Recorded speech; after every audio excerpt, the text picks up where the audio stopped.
Sabe quando a gente pensa nesses grandes projetos de construção da antiguidade, é muito fácil focar só na arquitetura, né? Nas pedras, na escala. Sim, nos muros. Exato. Mas a ambição por trás de uma obra como, sei lá, um templo, vai muito além disso. A verdadeira história, para mim, está nos objetos que preenchem esse espaço. Com certeza. É como construir um corpo. A arquitetura é o esqueleto, mas os objetos são os órgãos vitais. São eles que dão a função, que dão vida ao lugar. Isso. E é nesses órgãos do Templo de Salomão que a gente vai mergulhar hoje. Perfeito. Nossa análise vai focar nos detalhes da construção dos acessórios do templo, que foi uma empreitada, assim, de uma riqueza que beira o inacreditável. E a nossa base para isso é bem sólida, né? Sim. A gente está se baseando em trechos do livro de 2 Crônicas, capítulo 4, e também em algumas notas de estudo que funcionam quase como um manual de engenharia da época, revelando os comos e os porquês. E a nossa missão aqui é tentar decifrar a linguagem desses artefatos. Vai ser uma jornada, sabe? Que começa lá fora, no pátio, com o bronze, e termina lá dentro, no santuário, com o ouro. Cada material tem algo a nos dizer. Ok, então vamos começar a desembrulhar isso. E o ponto de partida é tudo menos discreto. Assim que se entrava no complexo do templo, a primeira coisa que se via era uma estrutura que dominava a paisagem, um altar de bronze. E quando as fontes dizem grande, elas não estão exagerando, né? Não mesmo. O texto fala em 20 côvados de comprimento, por 20 de largura e 10 de altura. O que isso quer dizer em metros, para a gente ter uma ideia? Olha, isso dá aproximadamente 9 metros por 9 metros na base e com uns 4,5 metros de altura. Nossa, é quase um prédio de 1,5 andar. Inteiramente de bronze. Era uma declaração de propósito imediata. Você chegava e já entendia o que acontecia ali. E qual era esse propósito? Imagino que não era só para enfeitar. Longe disso. Este era o altar dos holocaustos, o lugar dos sacrifícios de animais. A localização dele, bem na entrada, comunicava para todo mundo o princípio central daquele espaço. A necessidade de expiação, de mediação. Exatamente. Não era um lugar de contemplação silenciosa, sabe? Era um centro de ação, de ritual. Era algo muito visceral, com fogo, fumaça, o cheiro dos sacrifícios. Entendi. Era o coração funcional e teológico do pátio. Mas aí, do lado desse altar colossal, tinha outra peça que, sinceramente, desafia a imaginação. O texto chama de mar de fundição. Ah, o mar. Quando eu li isso, pensei, sei lá, numa fonte, talvez. Mas os números são de outra escala. Completamente. O mar era, na verdade, uma bacia. Uma imensa bacia circular de bronze. Quão imensa! Tinha 10 côvados de diâmetro, ou seja, uns 4,5 metros de uma borda à outra, e quase 2,5 metros de altura. Uau! E a capacidade, segundo o texto, era de 3.000 batos. As estimativas colocam isso em torno de 60 mil litros de água. Peraí, 60 mil litros? É uma piscina de quintal, feita de bronze maciço. Exato. E ainda tinha um detalhe. A borda era toda trabalhada, como a de um copo, em forma de flor de lírio. É um contraste, né? A escala brutal e a delicadeza do acabamento. Fascinante, mas o que mais me chamou a atenção foi a base. Como é que algo tão pesado se sustentava? E aqui o simbolismo fica ainda mais denso. O mar não ficava no chão. Ele se apoiava sobre 12 bois de bronze. 12 bois? 12 bois fundidos como uma peça única com a bacia. O que por si só já é uma proeza de engenharia para a época. E como eles estavam dispostos? De forma perfeitamente simétrica. 3 bois olhando para o norte, 3 para o sul, 3 para o leste e 3 para o oeste. Mas por que bois? Eles eram animais de trabalho, de sacrifício. Aqui eles estão sustentando um reservatório de água. Parece quase uma contradição. É uma ótima observação. Eles não estão ali para serem sacrificados.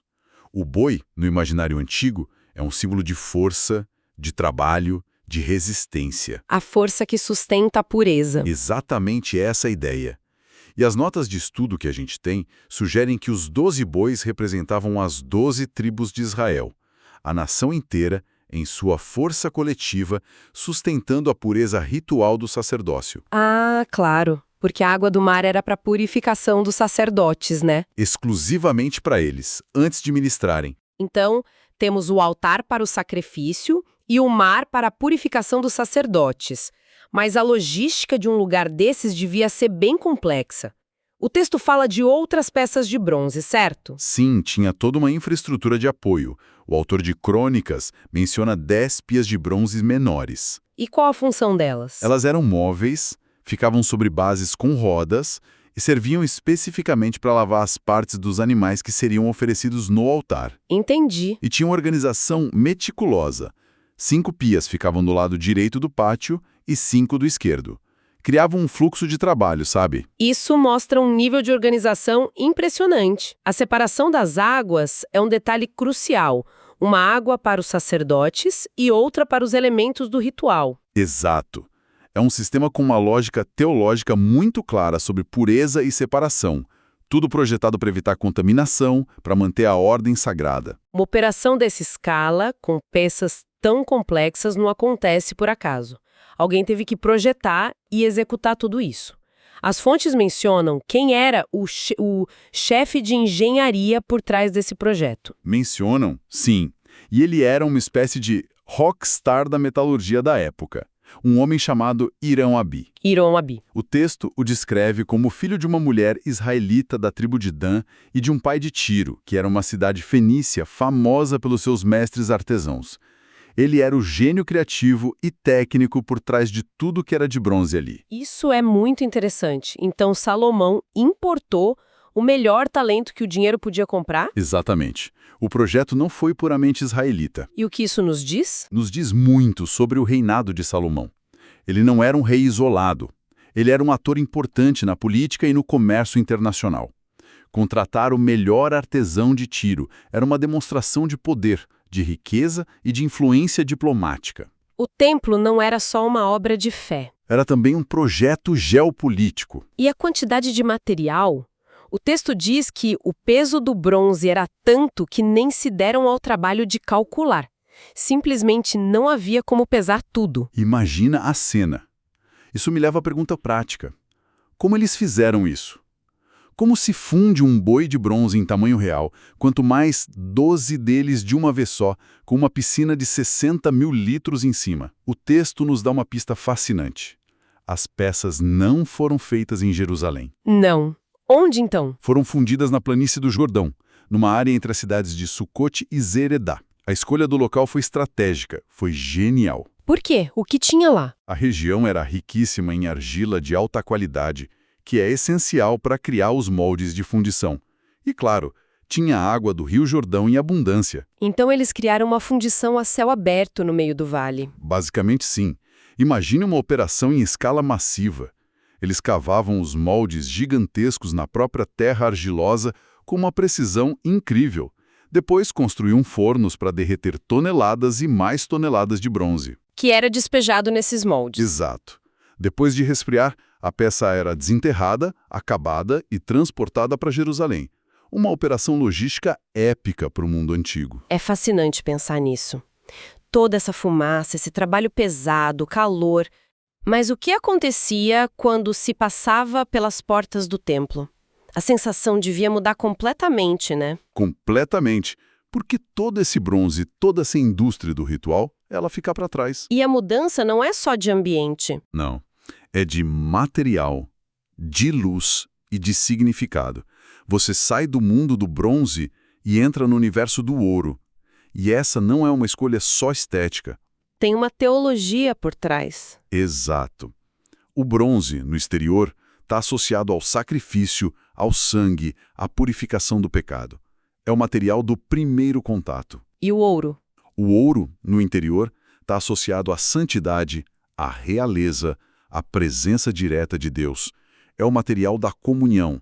A jornada do pátio para o santuário é uma jornada visual do perdão para a presença. Então vamos listar o que tinha lá dentro. O texto começa com um altar de ouro. Mas espera aí. Um altar de ouro. Não dá para acender uma fogueira para sacrifício nele. O ouro derreteria. Boa pergunta. E a resposta é que este altar não era para isso.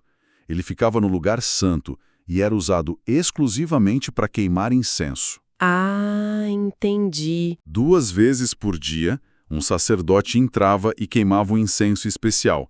A fumaça aromática era um símbolo das orações do povo subindo a Deus. Oração, não sacrifício. Faz todo sentido. E o que mais? O texto fala de mesas? Sim, as mesas para os pães da proposição. Eram 12 pães assados toda semana e colocados ali como uma oferta contínua. Representando a provisão de Deus para as 12 tribos. Isso. E aqui vem um detalhe crucial. Que é? O número. O texto diz que Salomão fez 10 mesas de ouro. 10 mesas e 10 candelabros de ouro puro. 5 de um lado, 5 do outro. Espera um pouco, isso tá me soando estranho. Por quê? Eu me lembro da história do tabernáculo, a tenda de Moisés no deserto.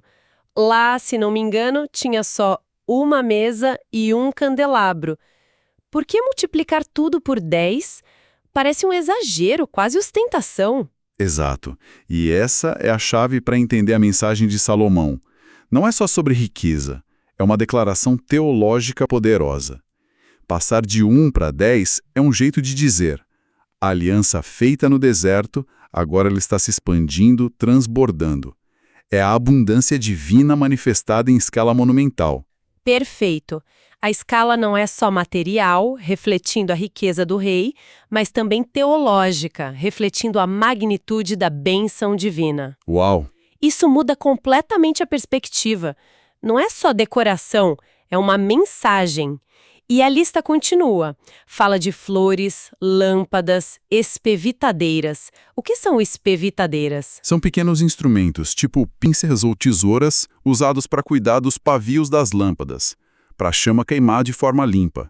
E, claro, também eram de ouro puro. Tudo era de ouro puro. Tudo.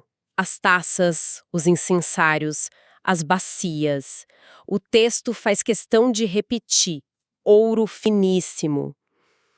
Essa repetição é intencional, imagino.